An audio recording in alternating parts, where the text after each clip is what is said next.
עם ישראל מטייל בפארקים ובאתרים בכל הארץ, אבל לא תמיד השומרים בפארקים מאפשרים לכולם להיכנס, וזה לא בגלל העומס או הצפיפות, אלא בגלל החמץ. שומר בפארק ציפורי בעפולה מנע היום ממבקרים להיכנס לפארק לאחר שבתיקם הוא גילה חמץ. שלום לכתבתנו אורלי אלקלעי.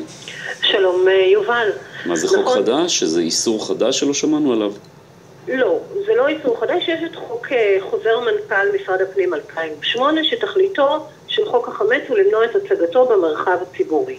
תגובת עיריית עפולה, כן? ובכדי להימנע מפגיעה ברגשות הציבור ולשמור על צביון החג, הפארק העירוני בעפולה הינו מתקן ציבורי המשרת את תושבי העיר והסביבה, ועל כן מתבקש הציבור להימנע מלהכניס חמץ אל שטחיו במהלך ימי החג. אבל מדובר בשומר, שוב, שמועסק על ידי חברת השמירה, והוא קיבל הוראה מפורשת ממנהל הפארק וחברת השמירה, שלא להכניס אנשים שברשותם חמץ. לא שבדקו אם יש להם נשק חס וחלילה או מטען, אלא אם יש להם חמץ. אותם אנשים שהיה להם חמץ, נשארו מחוץ לפארק. חייבים להזכיר, יובל, שיש פקחים של משרד הפנים, פקחים מיוחדים עם סמכות שבודקים מחירת והצגת חמץ.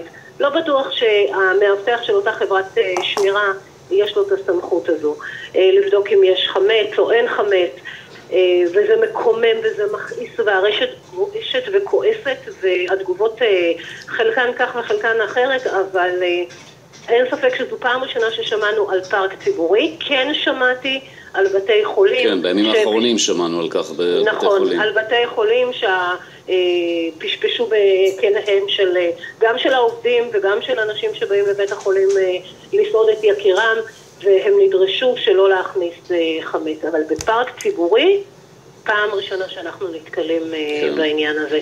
אורלי, תודה. שלום לברק אביבי. שלום רב. אתה היית שם בפארק הזה בעפולה, ספר לנו בדיוק מה ראית. נכון, אני הייתי עם אשתי מיכל ביום שבת בפארק בעפולה. אנחנו תושבי תל אביב, הגענו למשפחה של אשתי בעפולה, ובשבת הגענו לפארק. זה פארק עירוני, פארק גדול, מושקע, יפה. הגענו עם הילדה שלנו ועם שאר הילדים במשפחה, ובכניסה היה שומר שבדק תיקים לאנשים, ושאלנו אותו למה אתה בודק תיקים, והוא אמר אני מחפש חמץ. הוא גם שאל אנשים במפורש אם יש להם לחמניות בתיק. הוא בדק אם הלחמניה עשויה מקמח מצה או מקמח רגיל? לא הגיע לרמה כזו, שזה גם באמת אבסורד, כי גם אם אתה רואה לחמניה, אתה לא יודע באמת אם היא לחמניה כשרה או לא. ואם היה איזשהו מאכל אחר, אז מה הוא היה שואל אם זה נעשה עם פירורי לחם? איך זה עבד באמת? מתוך כמה אנשים שנגיד עמדו בתור, כמה נאלצו לזוז הצידה או לזרוק את מה שהיה להם בתיק? תראה, כשאנחנו נכנסנו הוא בדק לנו, כשיצאנו ראינו אנשים עומדים בכניסה, הם היו בני מיעוטים שעמדו בכניסה ואכלו לחמניות כי השומר לא הכניס אותם. מן הסתם אבל גם יש יהודים שלא שומרים בדיוק על כל כללי החמץ והפסח. נכון, והם התמרמרו, הם סרבו, הם הסכימו? הם התמרמרו, היה שם, כן, גם השומר עצמו כבר התחיל לצעוק, הוא מסכן, הוא בעצמו קיבל הוראות מלמעלה, הוא אמר שקיבל הוראות מהחברת שמירה שכפופה למנהל הפארק, שכפוף לעיריית עפולה, ואני היום, אני עורך דין במקצועי, אז אני הוצאתי היום מכתב תלונה לעיריית עפולה, בשביל לברר את פשר הדבר, ואני מחכה לתגובה שלהם. ברק, תודה. אנחנו עוד נשמע על כך מן הסתם, ושלום לפרשננו המשפטי, פרופסור משה נגבי. שלום יובל. עד כמה שידוע לי, באמת אסור להציג חמץ בפומבי לפי חוק החמץ. לא בדיוק. תראה, לא רק שלא הייתה שום אסמכתה חוקית למנוע מאותם אנשים להיכנס עם חמץ, עצם האיסור הזה עליהם הוא עבירה על החוק, ואני אסביר. ב-1986 עבר אכן חוק איסור הצגת חמץ, שאתה התייחסת אליו, אבל החוק הזה מדבר רק על כך שבעסק שבו מוכרים מוצרי מזון, אסור להציג בפומבי את מוצר החמץ. אגב, בתי המשפט קבעו שעל פי החוק הזה מותר למכור חמץ בבתי עסק, רק אסור להציג אותו בצורה פומבית בחוץ. וההבחנה הזאת נועדה באמת למנוע את הפגיעה ברגשות הדתיים או שומרי החוק? תראה, החוק עצמו הוא חוק לא אומר, ברור. החוק שנוי במחלוקת היה מלכתחילה.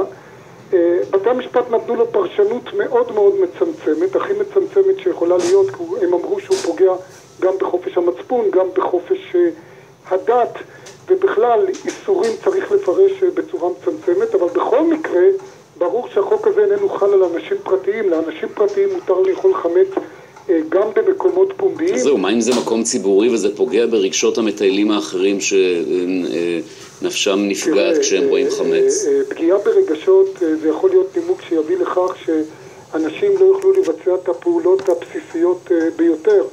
מישהו יבוא ויאמר שזה פוגע ברגשותיו, אם נחזור לאותה אמירה ידועה ושנויה במחלוקת של יאיר גרבוז, שזה פוגע ברגשותיו כאדם נאור שאדם אחר מנשק קמאות.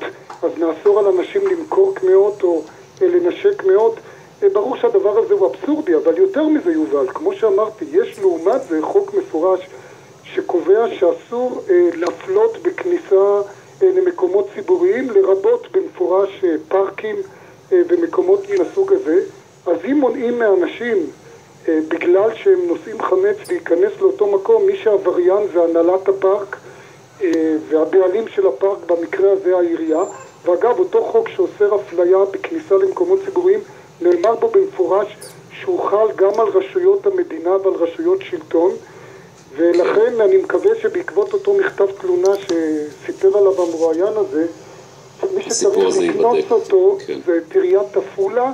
ואגב, יש גם סמכות לסגור מקום כזה, לא שחלילה הייתי מציע לסגור את הפארק בחופשת הפסח, אבל בפירוש העבריינית פה, אם בכלל, זה עיריית עפולה שמפעילה את הפארק, ולא אותם אנשים שזכותם להיכנס לפארק גם עם חמץ. פרופסור משה נגבי, תודה. בבקשה.